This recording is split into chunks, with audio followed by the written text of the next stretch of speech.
Soy Juana Paulisi, soy médica psiquiatra, soy especialista en trastornos alimentarios. Voy a dar una charla sobre evaluación psiquiátrica en estos pacientes y contarles un poco la base biológica de los trastornos alimentarios. Quiero agradecer a Servicios de Salud Pulmotec por esta maravillosa invitación y charla. Buenos días, bueno, un placer estar acá. Los voy a hacer jugar después, así nos levantamos un poquito. Bueno, a ver, somos varias mujeres. Levantemos la mano, ¿cuántas de nosotras en algún momento hicimos una dieta restrictiva? Bien. Ahora, esto no lo tienen que contestar, pero pensémoslo. ¿Cuántas mujeres que ustedes conocen que han hecho una dieta restrictiva a lo largo de su vida han desarrollado un trastorno alimentario? Bueno, les pregunto, si ustedes tuvieran un paciente, un ser querido con diabetes, ¿cómo determinarían, cómo lo definirían a esta enfermedad? ¿Como psicológica, social o biológica? Biológica, nadie tiene dudas. Bien. ¿Todo? Bueno, pero la mayoría, ¿sí? Biológica. Puede ser que una situación difícil, ¿sí? Estresante, si hay una base genética, lo dispare, puede ser, pero fundamentalmente es una enfermedad biológica, páncreas, etcétera, etcétera. Ahora, si ustedes tienen un paciente, un ser querido con un trastorno alimentario, ¿cómo lo definirían? ¿Como psicológico, como biológico o como social? ¿Psicológico? ¿Todos? ¿Todos? Ok, bien. La realidad es que los trastornos alimentarios tienen una base biológica, así como la diabetes, ¿sí? Esto es importante saberlo para los agentes de salud y fundamentalmente para los familiares y el mismo paciente. O sea, acá no hay ningún capricho. Es cierto que las redes sociales nos muestran que las fotos photoshopeadas y que los rasgos de personalidad también van a ser al desarrollo del trastorno alimentario, pero tiene que haber un cerebro predisponente. Bien, ¿cuáles son las características centrales de los trastornos alimentarios? Como dijo Irina, el temor a subir de peso, la autoevaluación centrada en la imagen corporal, esa es la base, pero cada paciente, cada caso va a ser una situación única. Y lo importante, ¿sí? A ver si puedo, acá no se puede marcar, que el trabajo coordinado de psiquiatras, psicólogos, médicos, nutriólogos, enfermeros y terapistas ocupacionales es fundamental. Y no pasa, a ver, ahí está. Bien, esto me encanta. ¿Por qué me encanta el cerebro y mostrárselos? Porque lo que les estoy mostrando es justamente la base biológica, ¿sí? Y como así el páncreas funciona alterado en la diabetes, el cerebro va a funcionar alterado en un caso de una anorexia. Y lo que voy a mostrar aquí en la izquierda son las áreas más importantes que regulan el apetito y que están desorganizadas y desequilibradas en la anorexia. La ínsula es como la estación central del cerebro, ¿sí? Tiene que ver con la propiocepción. Hoy hablábamos con Irina sobre una paciente que en realidad, más que distorsión de la imagen corporal, tiene una hipersensibilidad a los cambios mínimos del cuerpo. Ustedes están sentados, en este momento sienten su cola en la silla, sienten su panza si comieron o tomaron algo, ¿sí? Pero no es que estamos tremendamente molestos con los cambios físicos, ¿sí? Eso es algo que le sucede a los pacientes con anorexia. La amígdala es la estación central del miedo, ¿sí? Cuando tenemos mucho miedo, si aparece un ladrón acá, nosotros nos alertamos, queremos salir corriendo y nuestra amígdala dice cuidado, cuidado, cuidado, ¿sí? Bien, nos protege la amígdala de alguna manera. El núcleo accumbens es el área del placer, de la recompensa. Comemos un chocolate y nuestro núcleo accumbens baila, hay un pico dopaminérgico, ¿sí? Y vamos a ver qué pasa en ese núcleo en la anorexia. La corteza orbitofrontal, ¿sí? Todo lo que está acá adelante, bien desarrollado en los seres humanos, ¿sí? Es la zona que pone el freno, ¿sí? Es la zona que nos ayuda a planificar la agenda, es la que nos ayuda a ordenarnos, a la memoria de trabajo, ¿sí? A la atención, pero fundamentalmente a poner freno. Bien, y la corteza parietal, ¿sí? Va a ser la que nos va a regular cómo nos vemos, ¿sí? Cómo nos vemos en el cuerpo. Entonces les voy a mostrar cómo funciona un cerebro normal, ¿sí? Un cerebro sin trastorno alimentario cuando comemos. Ustedes si tienen hambre, ¿cómo se sienten? Famélicos, irritados, ¿no? Tensos, ¿sí? Y después comemos y nos sentimos felices, relajados, sí, exacto. Bien, bien. Eso si no tenemos anorexia, ¿verdad? Entonces comemos algo rico y dice, ay, tengo hambre, sabe rico, dice la ínsula, ¿sí? La amígdala nos dice, está bien, no hay nada de qué temer, ¿sí? El núcleo accumbens nos dice, yummy, hay pico dopaminérgico, ¿sí? La corteza prefrontal dice, ok, vamos, ¿sí? Y la corteza parietal dice, me veo bien. A ver, todos tenemos un poquito de insatisfacción corporal en alguna área de nuestro cuerpo, pero me veo ok. Bien, comelo.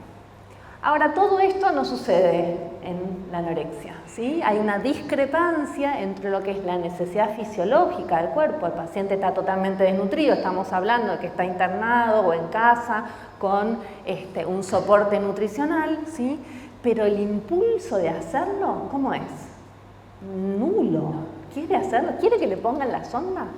No quiere saber nada, se la quiere sacar, quiere apagar el aparatito a la bomba a la noche, ¿sí? Sin que nadie se lo haga. Bien, esto lo voy a pasar porque ya se los conté, ¿no? Habla un poquito de la corteza prefrontal, qué es lo que hace, ¿sí? Por ejemplo, si las emociones son leves o moderadas, los pensamientos pueden influenciar a las emociones. O sea, yo puedo pensar y decir, pará, amígdala, estate tranquila, no pasa nada, ¿sí?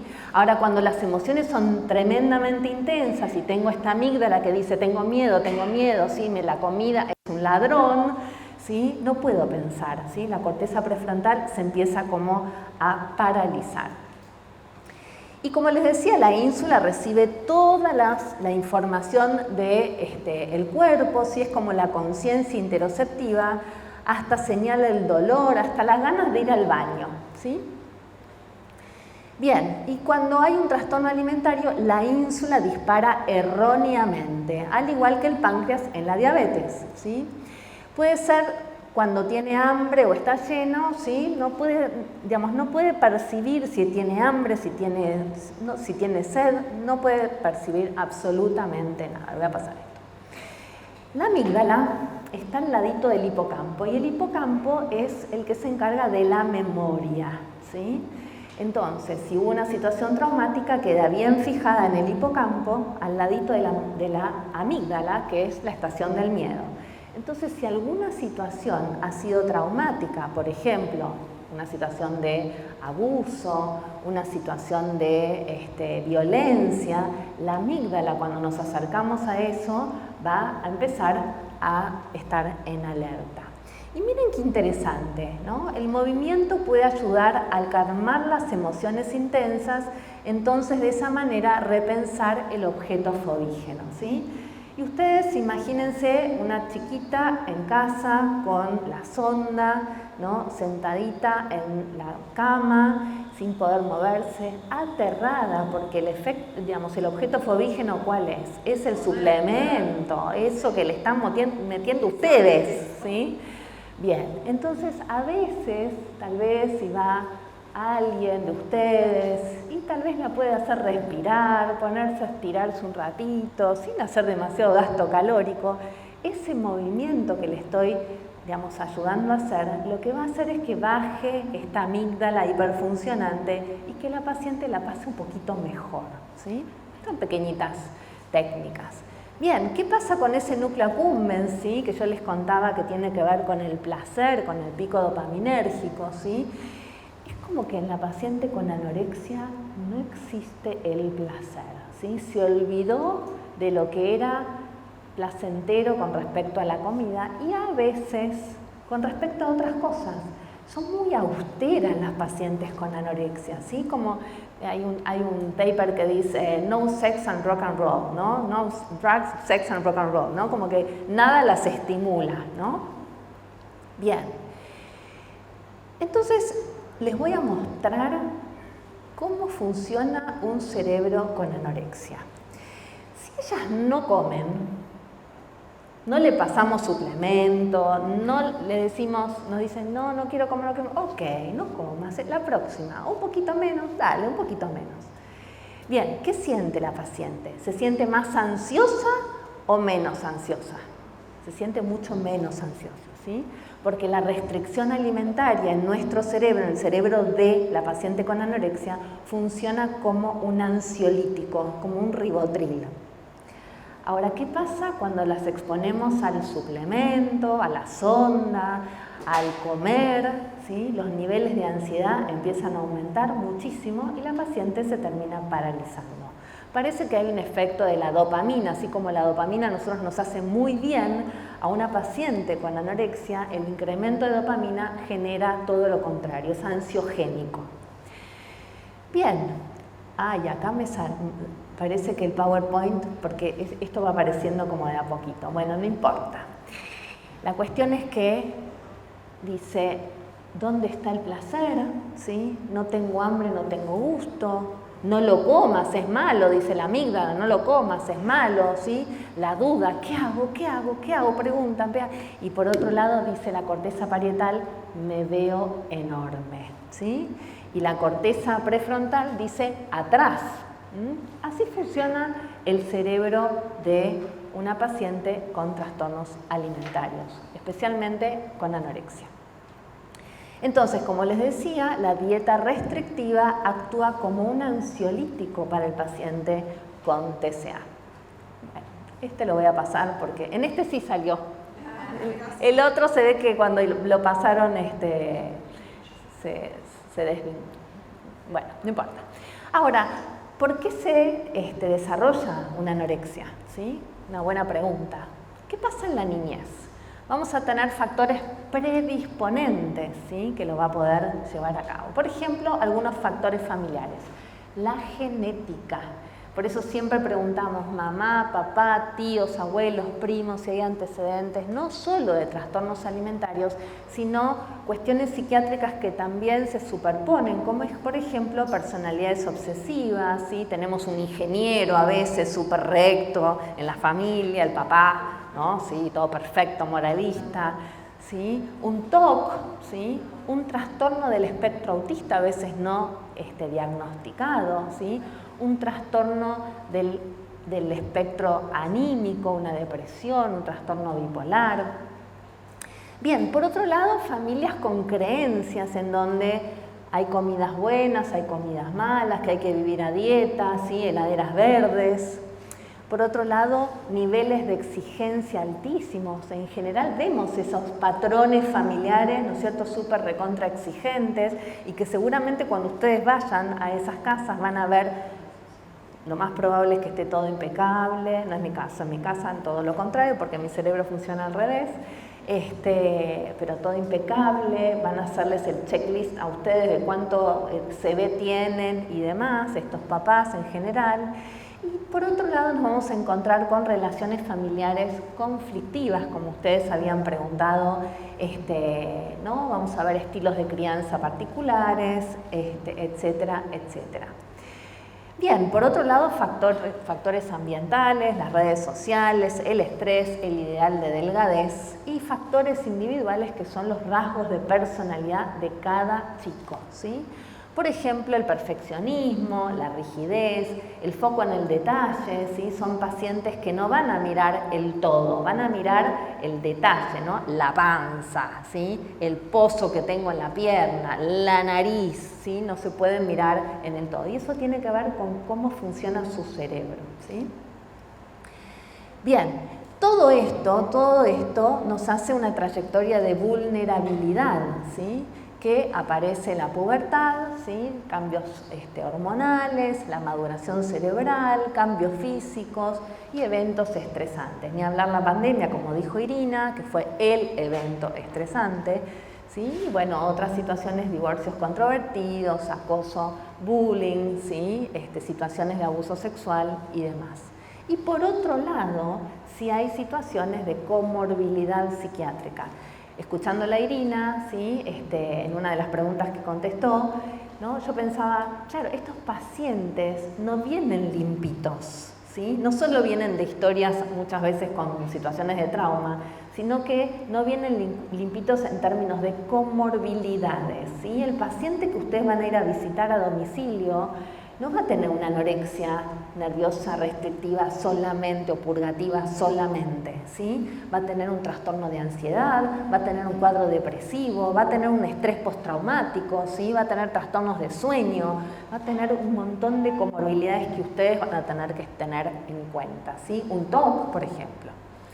Y bueno, y hay pacientes que tienen mucha más predisposición que tienen que ver con factores de actividades de riesgo, como por ejemplo el ballet. Todo esto nos lleva a la pérdida de la felicidad. ¿Y qué encuentran en la dieta? Encuentran como una sensación de paz y da efectos positivos, por eso se aferran tanto, ¿sí? Como decía Irina, la anorexia es absolutamente egosintónica, ¿sí? Hay anosognosia de la enfermedad, y esas palabras qué difícil. Egosintónica es que está totalmente en sintonía con la persona, no se la quieren sacar de encima, ¿sí? Porque están muy cómodas, les genera ansiólisis, efectos reforzantes del entorno. Ay, pero qué flaca que estás, qué divina, cómo se te ve bárbara, cómo te estás cuidando, estás comiendo re sano, ¿sí? Y anosognosia significa falta conocimiento de que hay una enfermedad. Pero con el tiempo esa dieta, ¿sí? Genera una adicción al control. La dieta restrictiva, ¿sí? Es adictiva, igual que las drogas en el cerebro, ¿sí? Y aparece el grado de desnutrición y efectos negativos a largo plazo. ¿Y qué le pasa al paciente? Vuelve a la pérdida de la felicidad. Bien, la ola no la vamos a hacer porque los tendría que hacer levantar a todos, pero bueno. Menú de rasgos en la infancia, ¿sí? Van a estar orientados a los logros, van a ser obsesivos, simétricos, exactos, van a tener sensibilidad a la crítica, ojo cuando vayan al domicilio, ¿sí? A verlos, sensibilidad al castigo, se ponen muy mal cuando les hablamos mal, sensibilidad al error, ¿sí? Ansiedad, preocupación por lo que podría suceder, evitación al daño, son temerosas, pero ¿qué va a pasar cuando me pongas la sonda? ¿Sí? Explícame. Entonces ustedes van a tener que tener mucha paciencia para explicarles paso a paso. A mí me pasa cuando voy al odontólogo, yo soy muy evitadora al daño, ¿sí? Necesito, explícame, ¿qué viene ahora? ¿Sí? Dificultades con la incertidumbre, pero esto me va a hacer engordar. Mañana yo ya voy a tener 2 kilos más. ¿Cómo es esto? ¿Sí? Entonces es necesario explicarles. Dificultades con la novedad, con el cambio, ¿sí? Pueden ser procrastinadores, planificadores. Es importante tener en cuenta esta característica de ser planificadores, justamente tal vez para armarles una agenda, ¿no? Cuando, por ejemplo, Irina les explica, bueno, tal vez vamos a tener que darte esto, ¿sí? Vamos a estar más o menos este tiempo. Necesitan conocer. Son inflexibles, ¿sí? Van a ser muy rígidos, ¿sí? No, así no lo quiero a determinada hora, ¿sí? Y la medicación. Y entonces parecen tiranos, ¿no? Nos dan indicaciones, ¿sí? Algunos son impulsivos, se arrancan la zona en medio de la noche, ¿sí? O van al baño y van solos y vomitan y se les sale la sonda, ¿sí? Son cuestiones, o son hiperreactivos, muy emocionales. Algunos son sensibles a los ruidos, a los olores, ¿sí? Son muy competitivos y necesitan estructura.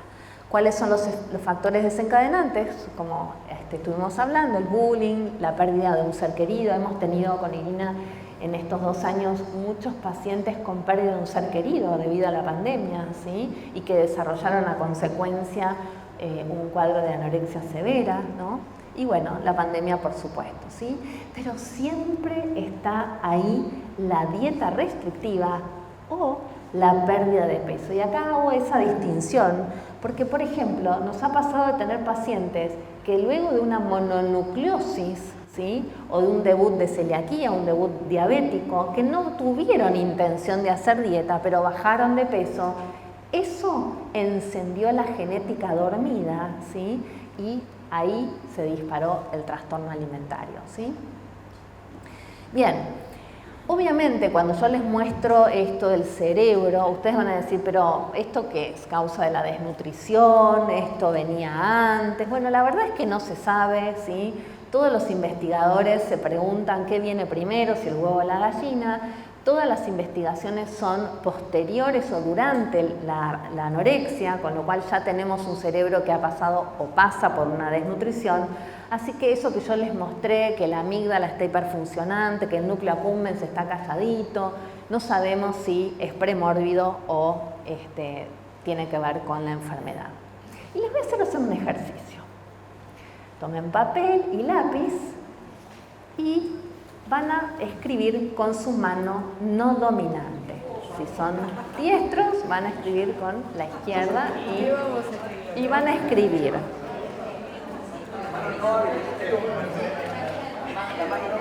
No dominante. Si escribís con la derecha, con la izquierda. Y si no, bueno, ¿sí? Bien. Vamos. Y van a escribir. Estoy escribiendo con mi mano no dominante. Eso. Estoy escribiendo con mi mano no dominante. Cuando terminan, levantan la mano, así hacen así.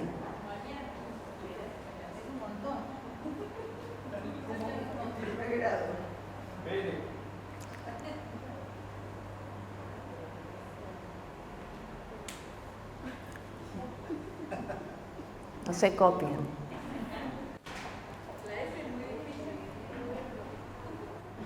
Bien.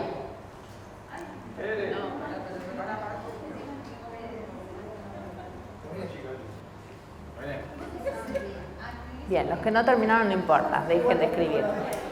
Ok. ¿Qué pasó? Cuéntenme. ¿Costó? ¿Qué más? La letra no es la misma. ¿Tardé mucho?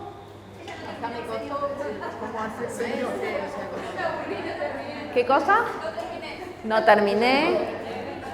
Bien, ok. Ahora van a escribir.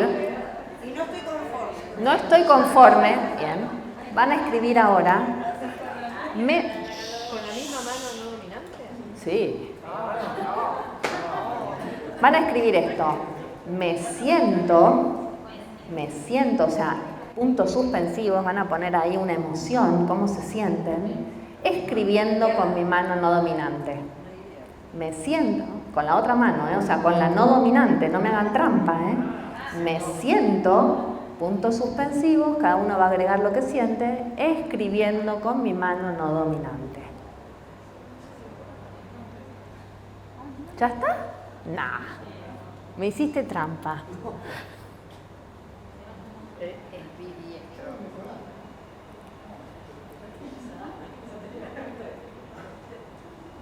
Ese problema que teníamos los zurdos cuando éramos chicos, nos obligaban a escribir. Claro, tenés práctica. Bien, no hace falta que terminen. Cuéntenme, sí, levanten la mano, ¿qué pusieron en me siento? Frustrada, contenta, divertida. Miren qué interesante. A ellas dos les gustan los desafíos. Son positivas. No, está bueno. ¿Vos pensás que a una chica con anorexia le gustan los desafíos? No. ¿Va a poner contenta? No. Me siento zurdo. Zurdo. Incapacitada. Torpe. Incómoda, rara, tensa. ¿Sí? Molesta. Algunos se ponen nerviosos. Bien. El último ejercicio. Acá voy a ser muy mala. Si me filman, no me denuncien, ¿sí? Les voy a pedir que escriban, no empiecen, cuando digo ya van a escribir.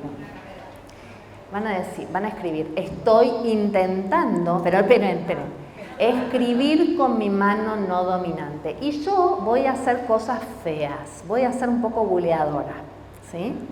Este es un ejercicio que yo hago con mis pacientes y con las familias en grupo, ¿sí? Esperen. Entonces, estoy intentando escribir con mi mano no dominante. Listo, ¿preparados? Ya. Vamos, dale. Ay, pero qué horrible, te está quedando muy feo, pero no puedo creer lo que estás haciendo. Me lo estás haciendo a propósito, nos tenemos que ir al médico. Apúrate, vamos. Dale. Horrible. Ay, no, pero por favor, mira lo que estás haciendo. Bien, listo, ya está. Peor. Esperen. De a uno, porfi. Horrible. ¿Por qué? Porque me alteraba tu... Te alteraba, sí, mi voz, sí. Mis comentarios. Lo que decías. Bien. Ok. Ahora les pregunto. Volvemos acá. Estamos en una charla de servicio de salud Pulmotec, aprendiendo por qué se tiene que acompañar un paciente con anorexia. ¿Por qué piensan que yo les hago hacer este ejercicio? En realidad, de a uno, porfi. Siempre como padres exigimos a nuestros hijos y por ahí no los acompañamos y preguntar y comé.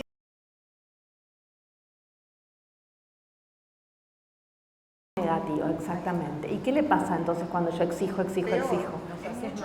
Se ponen rígidos, se paralizan, se ponen tensos. Bien, podemos comparar este ejercicio con dos situaciones. Una es la que acabas de decir, que esta es mi voz era como la voz de los papás cuando dicen, dale, tenés que hacerlo, ponete, dale, ¿sí? Y los chicos cada vez más paralizados.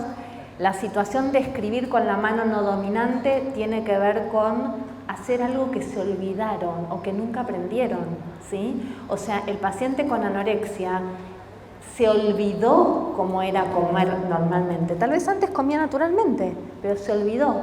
Entonces está escribiendo con su mano no dominante, intentando en cada pasito, ¿sí?, volver a hacer algo, y necesita práctica. Vos dijiste algo maravilloso, que vos cuando eras chico te obligaban, ¿sí?, por ser zurdo, a escribir con tu mano no dominante. Entonces tenés mucha práctica, tu cerebro tiene mucha neuroplasticidad. Y si nosotros escribiésemos muchas veces con nuestra mano no dominante, nuestro cerebro se acostumbraría y sería más ágil. Lo mismo pasa con nuestros pacientes cuando insistimos en este antibiótico que es la medicina, que es la alimentación, ¿sí? ¿Y con qué comparo también este ejercicio? Con el propio pensamiento, ¿sí? Yo soy una paciente con anorexia y estoy sentada y me están poniendo la sonda y me están conectando por primera vez, ¿sí?, a la noche. Y además me hicieron comer durante el día. ¿Qué piensan que le pasa en la cabeza a esa chiquita?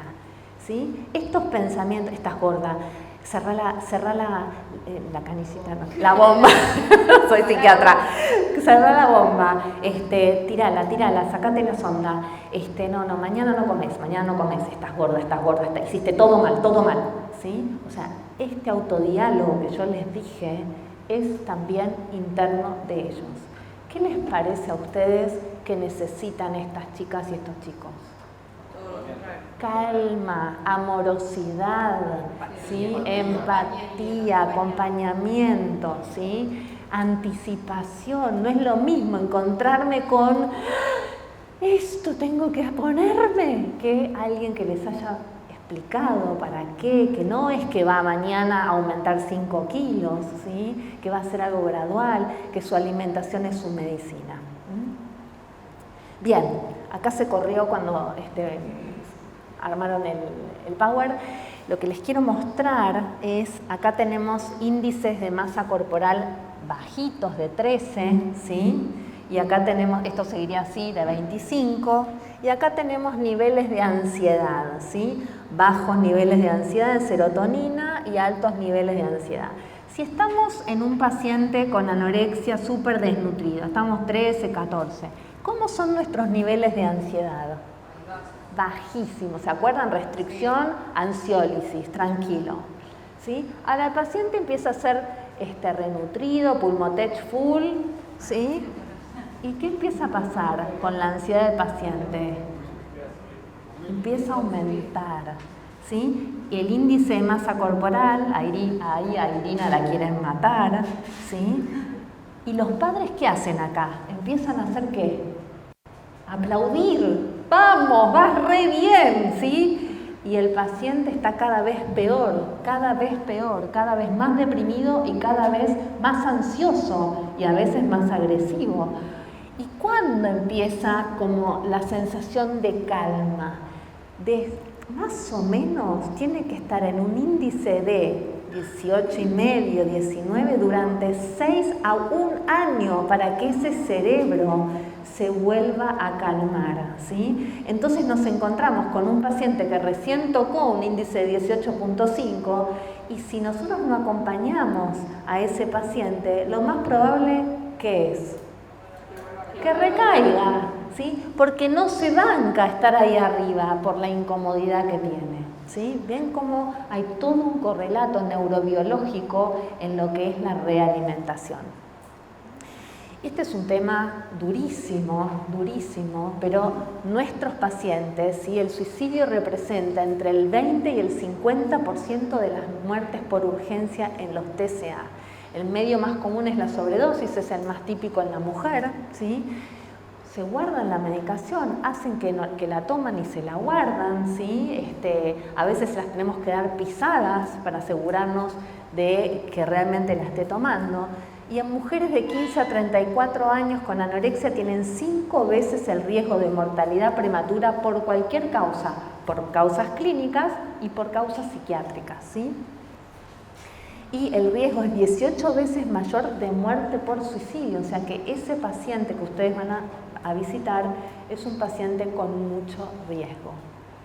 ¿Cuáles son las comorbilidades psiquiátricas más comunes en nuestros pacientes? ¿Sí? Como decía Irina, ustedes tienen que conocer el diagnóstico de ese paciente, ¿sí? El diagnóstico alimentario, que finalmente es un diagnóstico de salud mental, y qué lo acompaña, ¿sí? Un trastorno depresivo mayor, distimia, un trastorno bipolar, un trastorno de ansiedad, por ejemplo, pueden tener un trastorno de ansiedad social, crisis de pánico tan frecuente. Irina me dice, ¿le podemos poner clonazepam, por favor? Ansiedad generalizada, estrés postraumático, ¿sí? Un TOC, una personalidad obsesiva, situaciones de abuso que no salen en la primera entrevista, a veces no sale al año de tratamiento. Dependencia a sustancias, ¿sí? Hoy los pacientes hasta pueden utilizar psicoestimulantes para bajar de peso, ¿sí? Todo lo que se usa para el ADD, metilfenidato, ritalina, etcétera, etcétera. TUSI, que está de moda ahora en los pacientes adolescentes jóvenes, ¿sí? Que es un tipo de droga mezcla entre cocaína, sí, bueno, de todo. Pacientes con desregulación emocional, ¿sí? Van a ser difíciles estos pacientes acompañarlos, y pacientes con trastorno del espectro autista muchas veces no diagnosticados, ¿sí? Bien, y acá me voy a detener, ¿sí? En la respuesta al estrés, la respuesta al miedo. Recuerden esa amígdala hiperfuncionante, ¿sí? Digo esto porque vamos a domicilio y nos encontramos con una paciente que tal vez sale corriendo, nos quiere pegar, ¿sí? ¿Cuántas veces nos han agarrado de los pelos, ¿sí? Normalmente la respuesta nuestra a una situación de un ladrón, ¿cuál es? ¿Sí? Pelear, los varones en general pelean, ¿sí? Salir corriendo o quedarnos frisados. Y algunos, ¿sí? Pueden hacer como claudicación, que se desmayan. Esta es la respuesta normal al estrés. Entonces, nuestro paciente antes veía las zanahorias, nuestro conejito iba chocho con semáforo verde, ¿sí? Y se las comía. Ahora de repente esas zanahorias se convirtieron en un lobo, en un zorro, no sé qué es, ¿sí? Entonces semáforo rojo y sale corriendo. ¿En qué momentos nuestros pacientes se van a sentir muy mal? Antes de la comida, o antes de que le pongamos la sonda, o antes de pasarle el suplemento, ¿sí? Durante y post, ¿sí? Porque lo hice, voy a engordar, ¿sí? O sea, realmente es un suplicio la vida de un paciente con anorexia. Y a veces nos enojamos con estos pacientes, y nos enojamos mucho, porque se sacó la sonda 4 veces, y sí, ¿cómo no se la va a sacar? Bien, ¿qué perpetúa un trastorno alimentario? Las dietas restrictivas, o sea, seguir, como decía Irina, si yo no realimento rápido, ¿sí? Continúan las dietas restrictivas, el paciente va a seguir en la misma, ¿sí? Cuando hablamos de dietas restrictivas, hablamos de salteo de comidas, hablamos de comer poquito, poca porción, o de comer todo light y no enfrentarlas a la comida de todos los días, ¿sí? Continuar con atracones de comida, continuar con purgas, laxantes, diuréticos, vómitos, ejercicio compulsivo. ¿Cuántas pacientes nuestras nos encontramos a las 5 de la mañana, la encuentra la madre en la bañadera haciendo abdominales, ¿sí? Recuerden que el 80% de nuestros pacientes van a tener insomnio por la desnutrición per se, ¿sí? Entonces se levantan y empiezan y además hiperactividad, lo sienten internamente, están y se mueven, ¿sí? No solo para gastar calorías, sino porque la anorexia te lleva a moverte, ¿sí? Y por supuesto, si no diagnosticamos un trastorno psiquiátrico subyacente, por ejemplo, si hay un estrés postraumático y el paciente no habló de esto, el paciente va a seguir con un trastorno alimentario. ¿De qué hablamos cuando hablamos de neuroprogresión? El ED es trastorno alimentario, ¿sí? Más rituales, más hábitos dañinos, más reglas, lo que hace es que el trastorno alimentario con el tiempo cada vez se hace más grande. Por eso es tan importante la detección precoz, ¿sí?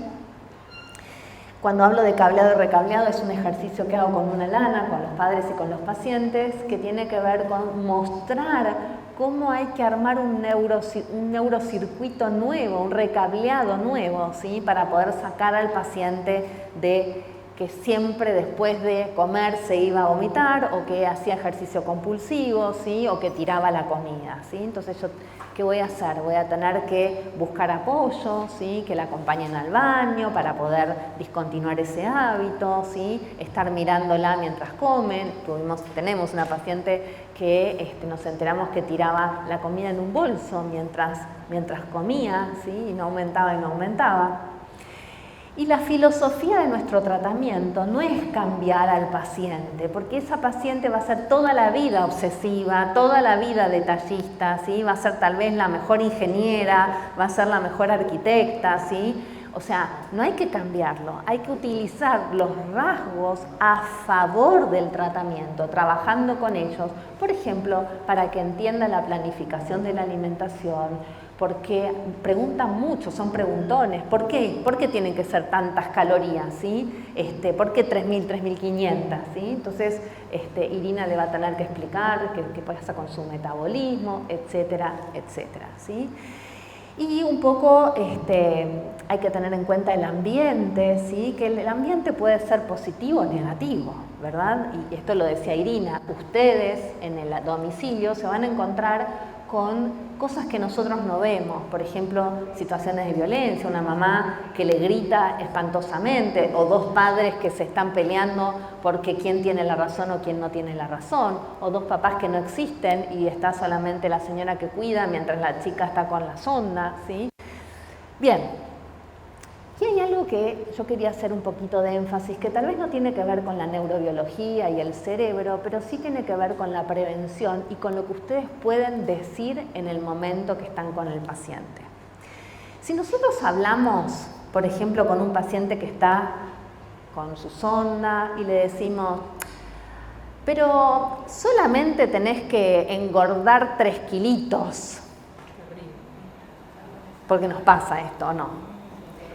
¿Sí? ¿Qué pasa con esa palabra, engordar? ¿Sí? Hablamos de fat talk, de hablar de, no se dice engordar, se dice hay que recuperar, ¿sí? La comida es tu medicina, tu cerebro lo necesita, tu cuerpo lo necesita para poder estar fuerte, ¿sí? Entonces hablemos del cuerpo en forma positiva, ¿sí? Nada de hablar de dieta, de engordar, evitemos las críticas en relación a los cuerpos. Por ejemplo, si nosotros llegamos y decimos, ay, pero yo no me como ni loca todo esto, ¿sí? O nos ofrecen compartir la comida, ¿sí? Nos ha pasado, no, yo estoy a dieta, ¿no? Imagínense que esto no es muy positivo, pero son cosas que nos pasan, ¿sí? Con acompañantes terapéuticos, por ejemplo, ¿no es cierto? Bien, entonces recordemos esta campaña que a mí me encanta, no se habla del cuerpo del otro, ¿sí? Y si vemos a la paciente, por ejemplo, no sé, le estamos haciendo el soporte y la vimos a la semana, le pusimos el soporte y a la semana la volvemos a ver y la vemos más recuperada, ¿sí? No le digamos, ay, pero estás mejor, estás más gordita. Digámosle, pero estás radiante, estás más sonriente, ¿sí? Se te ve más feliz, porque todo lo va a relacionar ¿con qué? Con que estoy más gorda. Bien, entonces la realidad es que participar, y esto es para prevenir, no sé si ustedes tienen hijos, hijas, sobrinos, ¿sí? El hablar, estoy haciendo prevención de alguna manera, el hablar del cuerpo del otro, el hablar del propio cuerpo, estoy más vieja, estoy más arrugada, tengo panza, ¿sí? Es un predictor de que estoy enseñando a los otros a tener como objetivo el cuerpo y no el cuerpo como una cuestión funcional. ¿Para qué me sirve? Me sirve para estar parada acá, para tener energía, me sirve para divertirme, me sirve para un montón de cosas. El facto, que es esto de hablar sobre el cuerpo y demás, de padres de niños en etapa escolar, se asoció con todas las variables de alimentación y peso del niño. Atracones, comer en exceso, comer en secreto, sobrepeso, obesidad, ¿sí? Entonces, ¿qué podemos hacer? Primero reconocerlo en nosotros, ¿sí?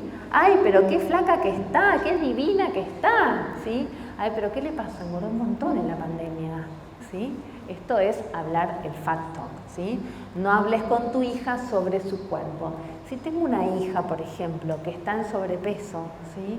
No hablemos de eso. Hablemos tal vez de las emociones, de tal vez cuando está aburrida, va y picotea, ¿sí? Es bastante difícil y a veces nos pasa que los agentes de salud somos los que más, ¿sí? No sé, a mí me pasó con mi hijo cuando fui al traumatólogo y le dijo, ¿sabés qué pasa? Si vos no bajás de peso, te voy a tener que operar las rodillas.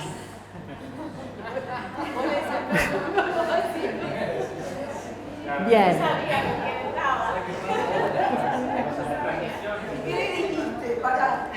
Le dije, ¿puedo hablar a solas? ¿Un ratito? Bien.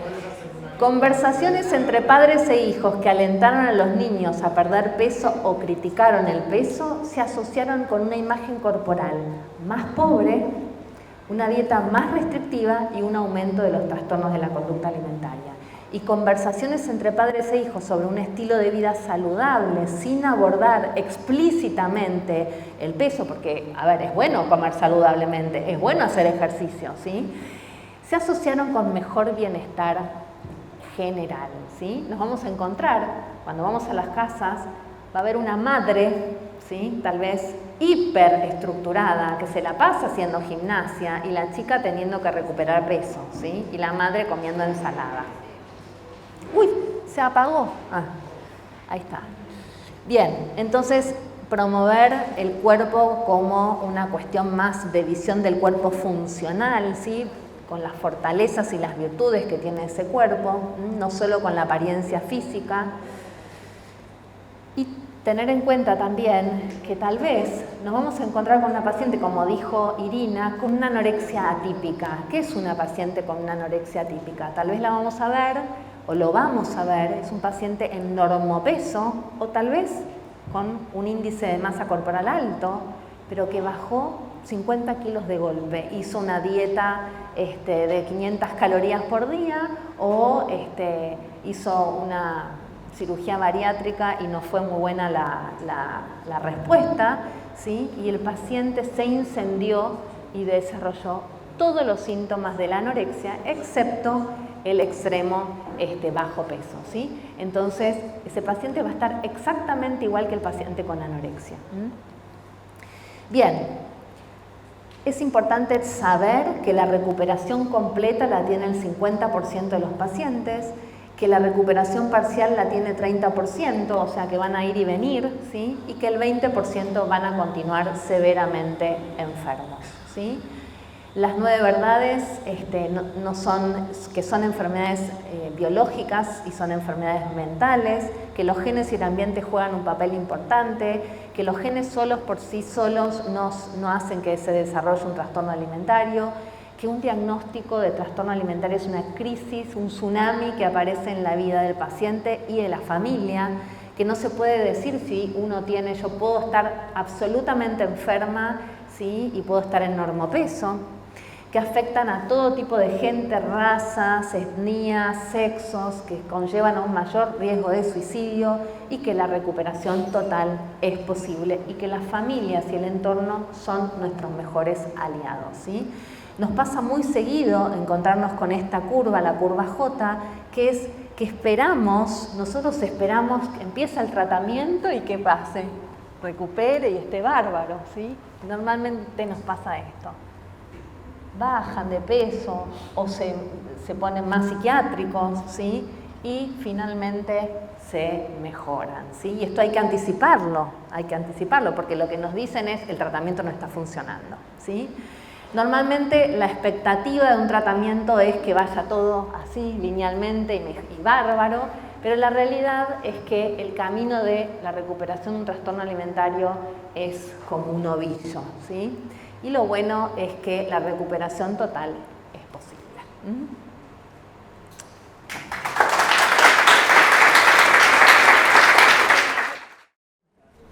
Yo lo que quiero saber es qué palabras no tenemos que usar cuando llegamos a un domicilio para no cometer un error.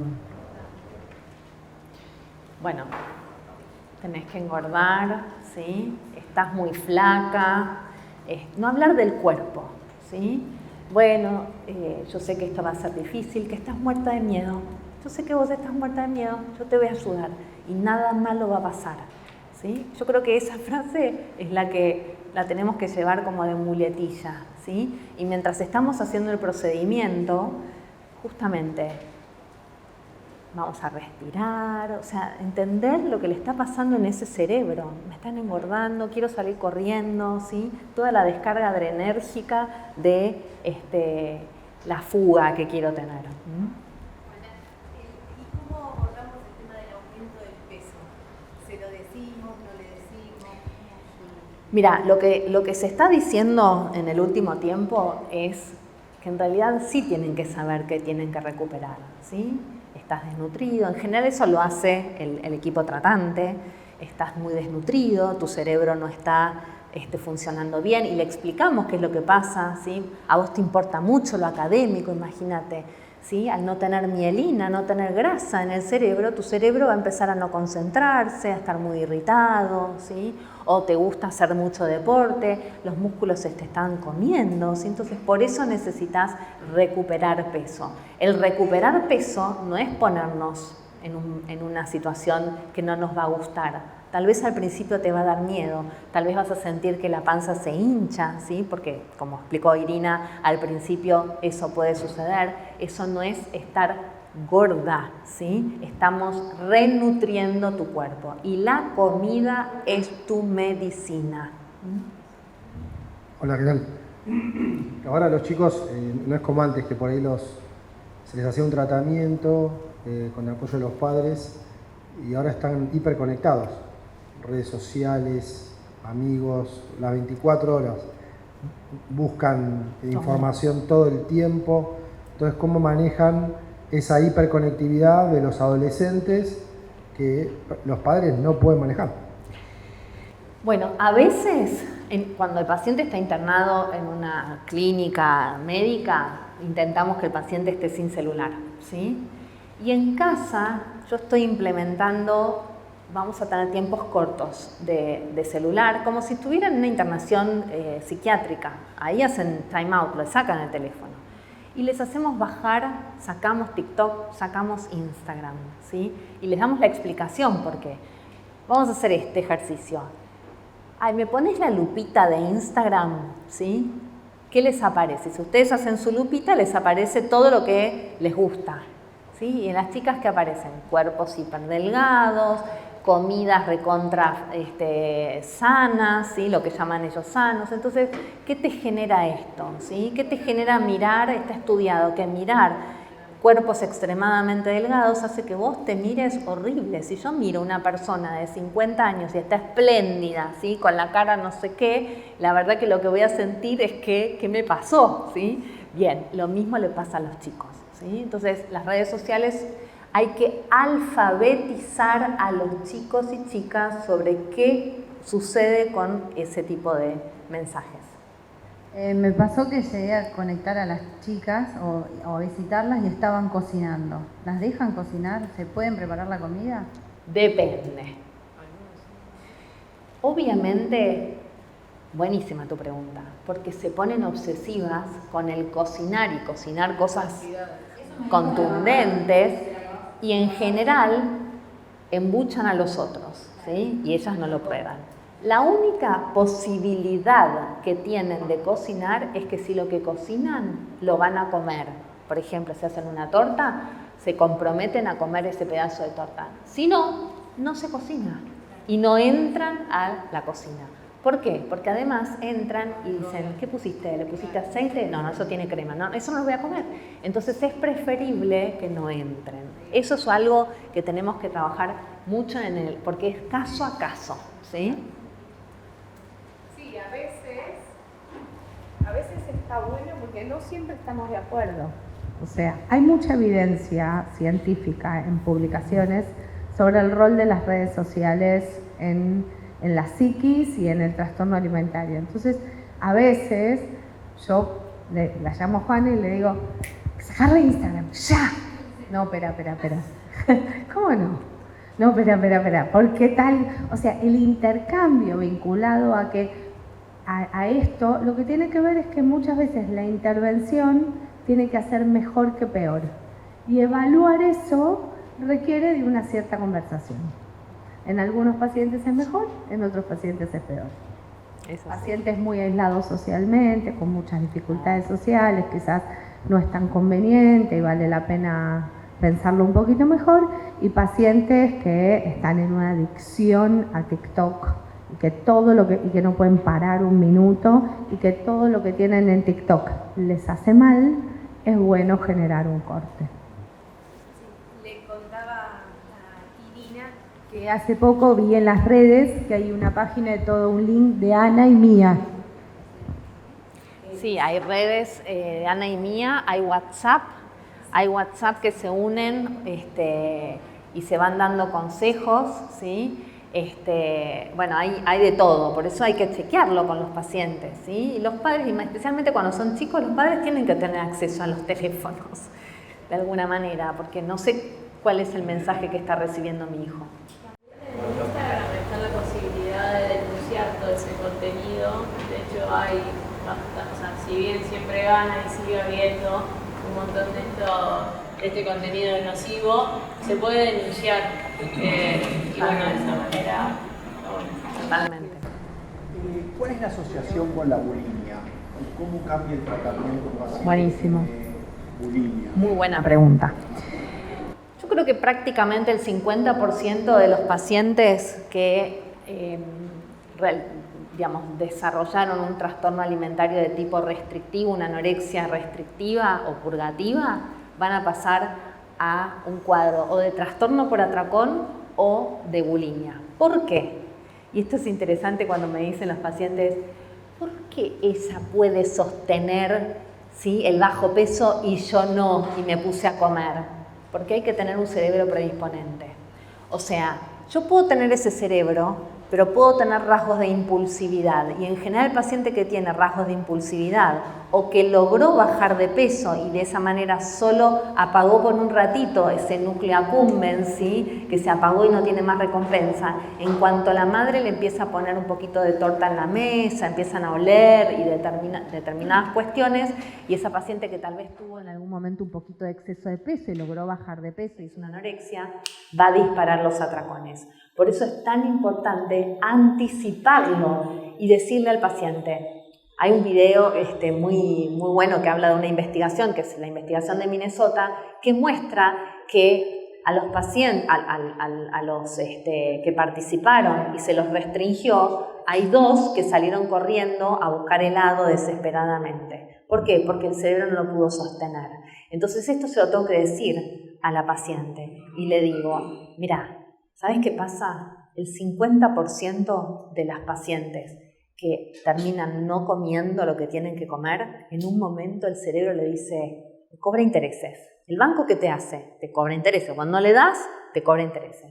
Lo mismo hace el cerebro, ¿sí? Con un paciente con anorexia. Y de repente empiezan con picoteos, empiezan con descontroles alimentarios y atracones, y es la peor situación. Ahí sí es donde nos piden ayuda. Dicen, por favor, sácanos esto. Y el riesgo es cuando se instalan las conductas purgativas, ¿sí? Que también son absolutamente adictivas.